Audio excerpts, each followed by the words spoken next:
Alright, we are at Giga-Bites Cafe in Atlanta, Georgia, here for another Dropzone battle report. Today we're playing 1,500 points. We're playing a Bridgehead, so we're going to try out one of the attacker-defender scenarios. Brian over here is playing defender. He's got a Shaltari army. The defensive side is over there. There's our bridge. Right where those two ocelots are standing is where the focal point will be. We should probably mark that. And this is the attacker's half of the table. This is our first, or at least my first time playing this mission, so we're going to experiment around a little bit with the rules. I've kind of brought an all-comers list, so we'll see how it works out, and we'll be back in a second with the armies.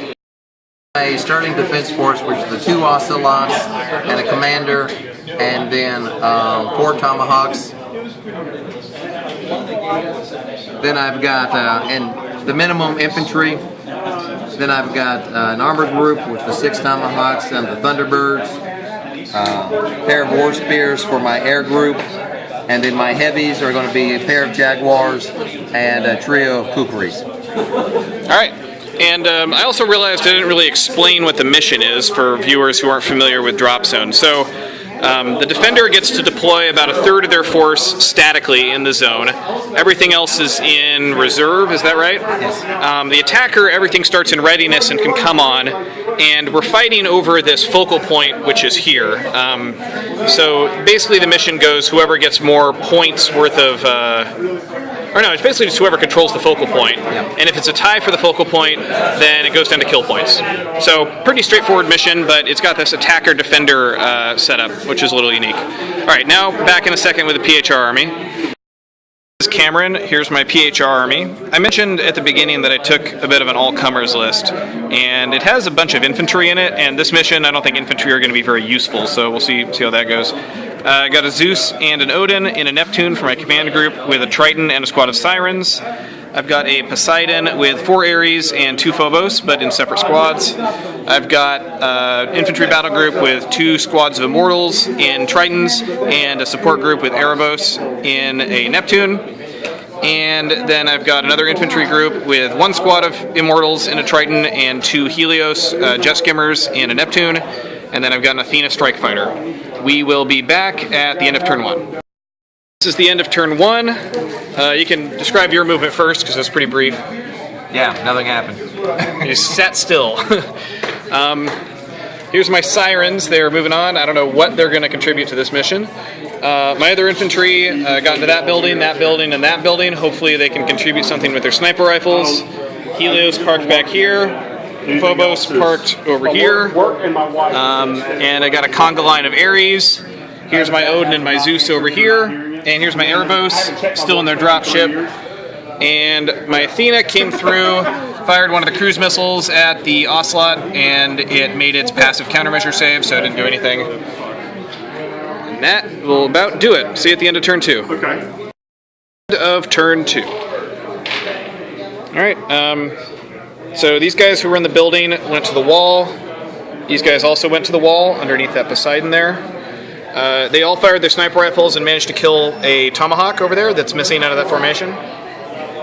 The Ares came around the corner here and were able to blow up the Ocelot that is missing from there. The Erebos popped out of that thing and just bombed forward to try to cause as much disruption as possible in that formation. The Odin here popped around the corner, didn't do any damage. These guys fired their sniper rifles at the Ocelot that was the remaining Ocelot, didn't do any damage.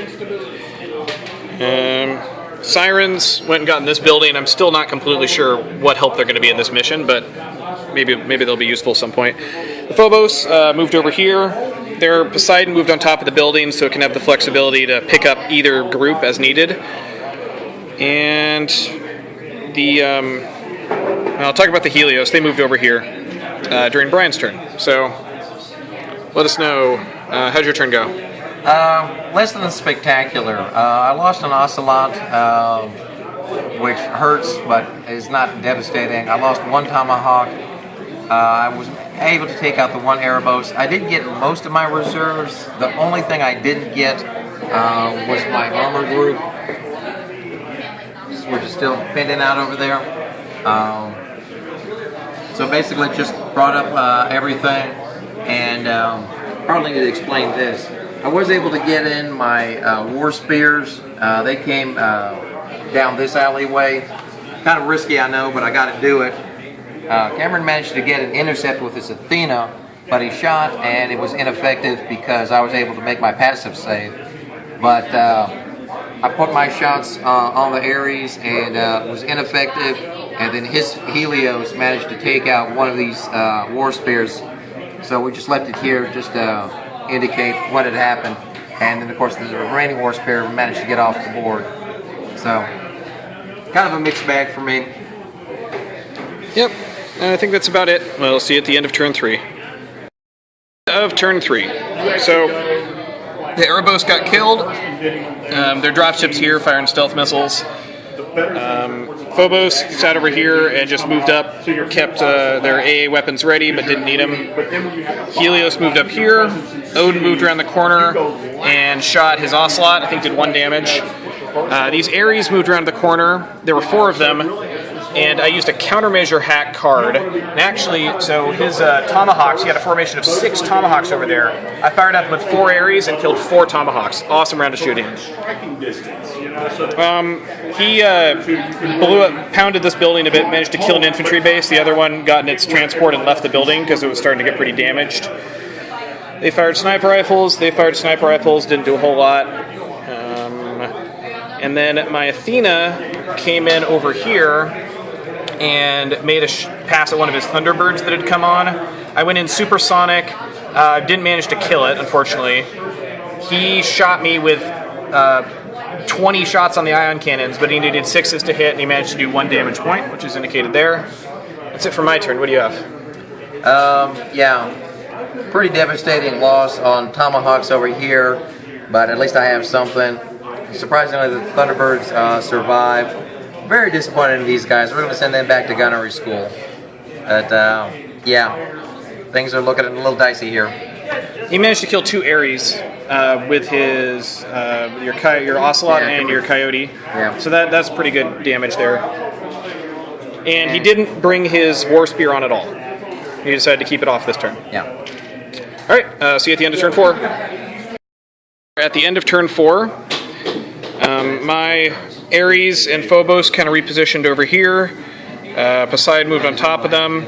Ares did a wound on their Ocelot. The Odin and the Zeus moved around, finished off the Ocelot. The Helios moved up here, killed off one of his Thunderbirds. One of them is now dead, as you can see. My infantry were moving across the board over here. I went to the deck to try to hide them behind this building, rolled double 1s. They're all dead now. Sirens are still hanging out there being useless. And the snipers fired some stuff. Did I kill anything? No, not this turn, right? Okay. They're still hanging out there.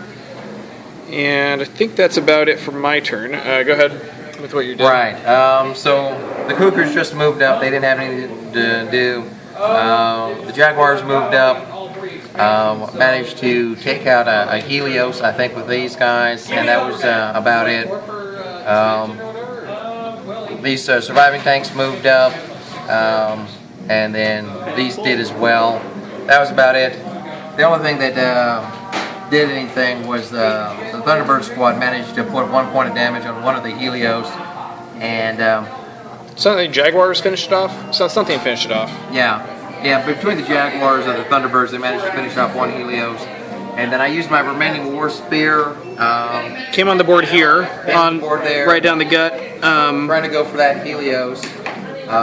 Missed it. And then my Athena intercepted, didn't kill it.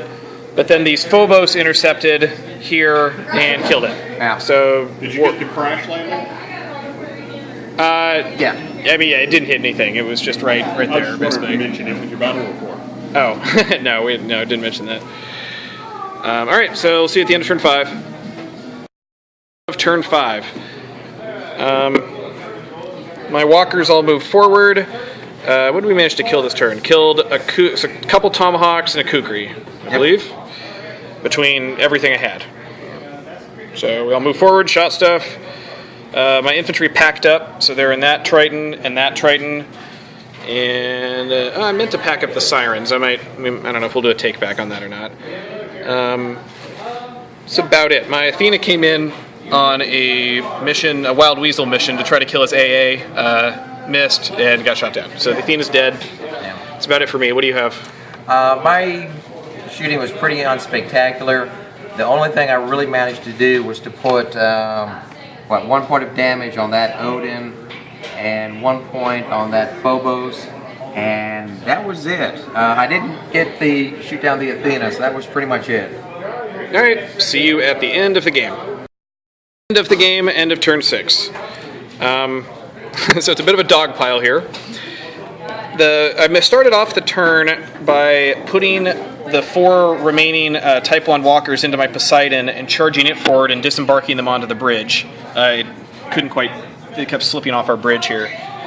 My hope there was to make him use up all of his AA, which he did. And then I played a white nanomachine card, which gave it a 5-up passive, which helped mitigate the damage somewhat. But in any case, it only took 2 damage from all his AA. So it was intact, and got all the walkers there within 6 inches of the focal point, which is what they need to be to count. And then, now that all his AA had fired, I ran all my infantry dropships in and dumped all the infantry on the bridge.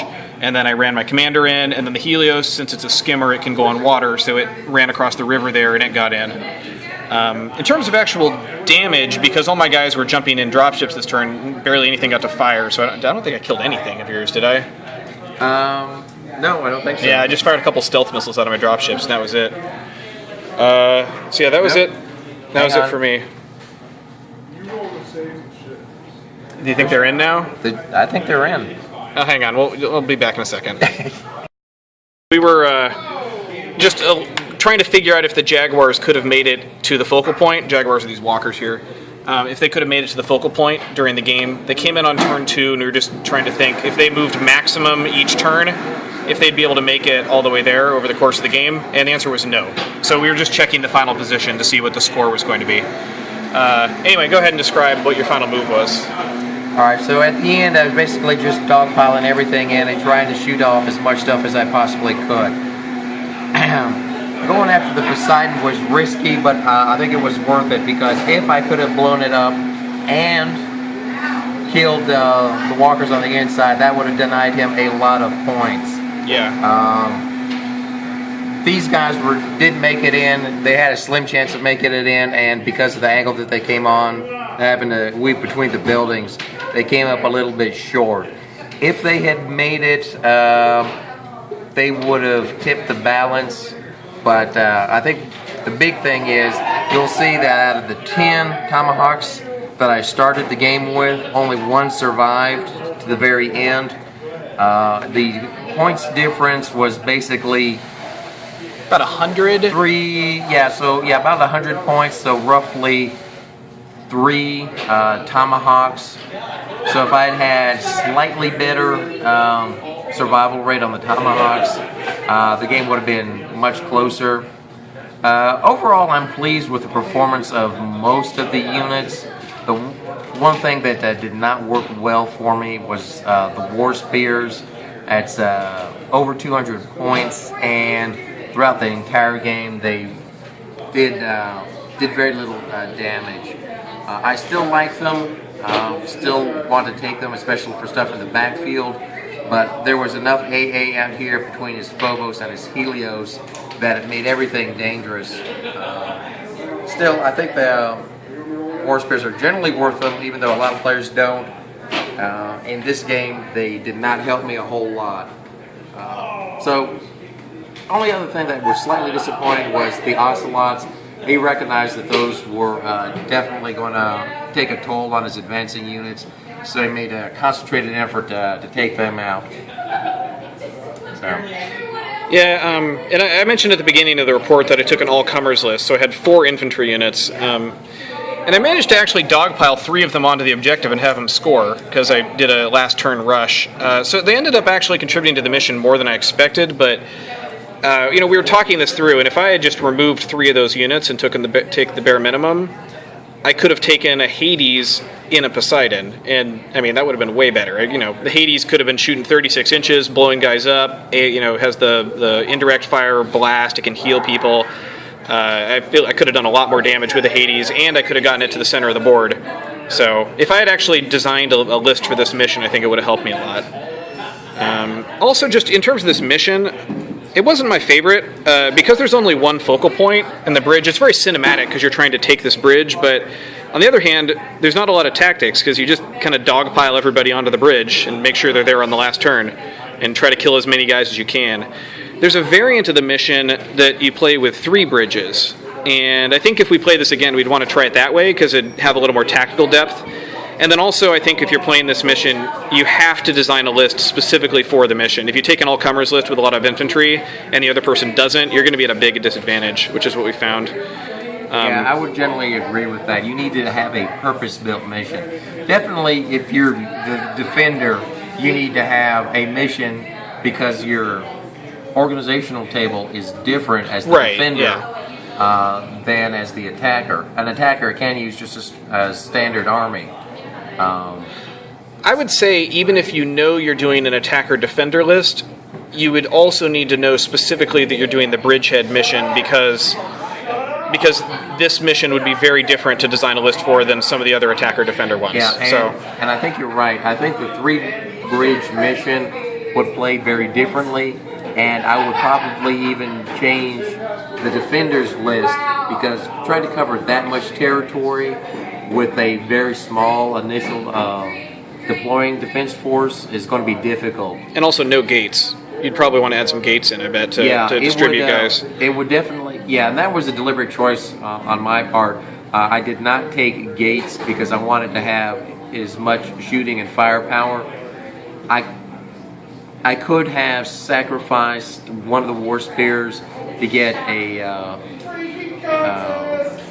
or actually both of the war spears to get in some gates, and I could have brought these Jaguars farther forward so they could have contributed their points.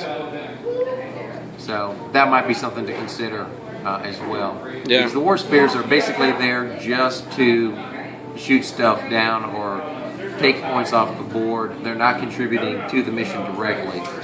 And if there's only one focal point, the forces are going to stay pretty bunched up, which means you're going to have really good AA screens. So if you have fast movers in your list, they're not going to have very many targets. There's just going to be, AA mowing them down all game. So I don't think, if you're playing with one bridge, I don't think fast movers are a great choice. I mean, mine got blown up too. There was nothing for it to do. Yeah. But yours was generally, I think your Athena was generally more effective than my War Spear. Yeah, and the Super Cruise helps a lot too, because that way you have to intercept it, and you're only hitting on 6s. So I did that both times it came in. All right, I think that's all I got. And we will see you at the next battle report.